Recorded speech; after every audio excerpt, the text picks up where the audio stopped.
লক্ষ টাকায় খাট কেনা যায়, ঘুম কেনা যায়, যায় কি বলো? সোনার পালঙ্ক হলেই সবাই ঘুমিয়ে সুখ পায় কি বলো?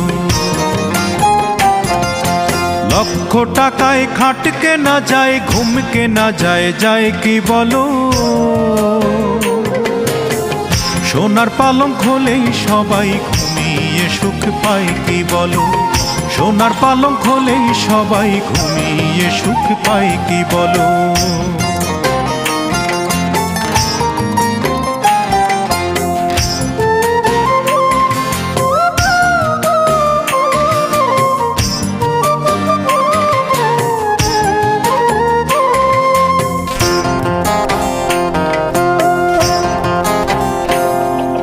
ফুল কেনা যায়, যায় না, তবে ফুলের প্রীতি কেনা